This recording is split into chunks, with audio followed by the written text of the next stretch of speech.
everyone, I've got Tupperware's burger press and keeper set here. This is a classic Tupperware item. It's been around for a while. So I'm going to mix up some hamburgers here and I'm going to show you guys how quick and simple this item is and why you want it in your kitchen.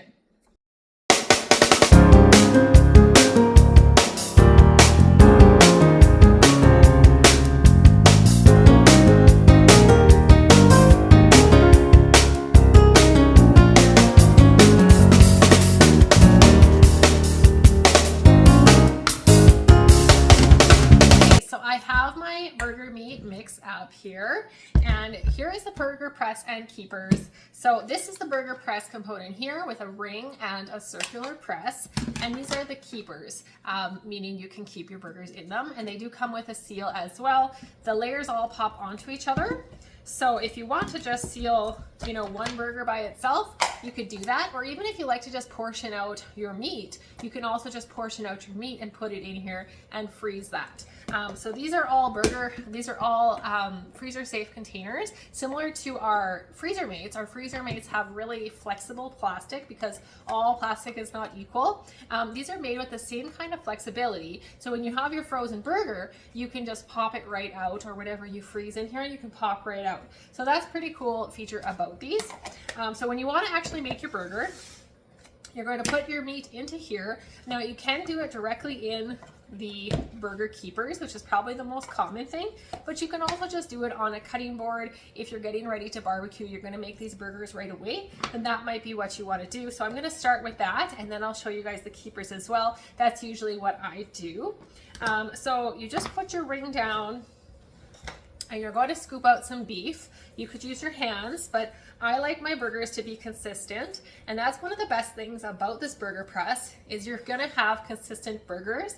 Whereas if you just, you make your burgers by hand and you just kind of clump up whatever you can get and then you make a burger like that, that's often not going to be consistent burgers, right? So when you measure the amount that goes into your burgers, then it's more likely to be consistent, which means they're going to cook evenly on your barbecue, which is fabulous. So this is a 1/2 cup measure, and I'm just going to put it in here, and it's kind of squished together because it was squished together in the measuring cup already. And then as you push, you're just going to push, and I usually do a little turn kind of to push it down a little more. You don't have to, you could just push as well, and that will be my burger patty. So that's about what it is with a 1/2 cup. And the neat thing is, I'll just set that one aside here. So I'm going to keep going on here, and I usually take my burger keepers apart, and then as I complete them, I will stack them up. So I'm going to do that again here. So your burgers will be nice and even. And the cool thing is there's actually a measure right on this as well to measure. It's hard to see, but it's right there. It says 1/3 on one side and the other side says 1/4, and that's for 1/3 of a pound and 1/4 of a pound. So that's kind of cool too. So you can just twist again and release, and there's your burger. So I know that's cutting it off a little bit on my screen. So after I do one, I will just pop on the next one and carry on to do a couple more here.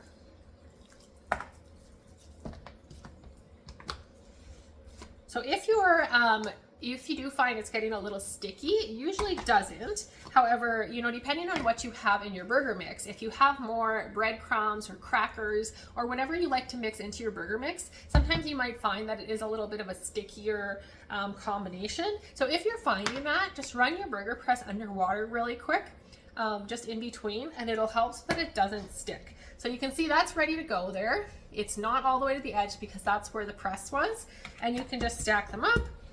And then if you wanted to, I guess I went one too far.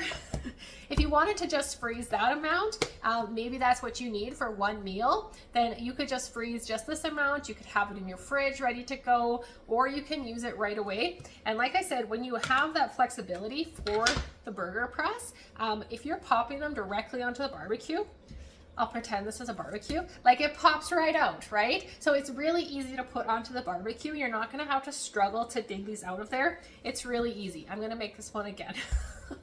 So there's the burger press and keepers. Really good for any types of burgers. Of course, I have the beef burgers here. You could also make your own chicken burgers, veggie burgers, whatever you wanna put in here. the burger press works excellent. So if you don't already have this in your kitchen, it's a really good one to add in, or a really good gift item for people as well that like to grill, because we all know that meat is expensive, right? And buying in bulk really can help. So I'm going to fill up, I have a big stack here. I have a big stack of keepers plus these two. So I'm going to add up all of these, and I'm going to be freezing them in my freezer just like this for another day. Another option is if you have our freezer container. If you have this large freezer container or any other freezer containers, it works really well to put just 6 on the bottom, maybe some parchment paper, and then do another layer. So these also work really well for preserving your burgers for later. So hope that's a little bit of explanation for you guys, and happy grilling to you.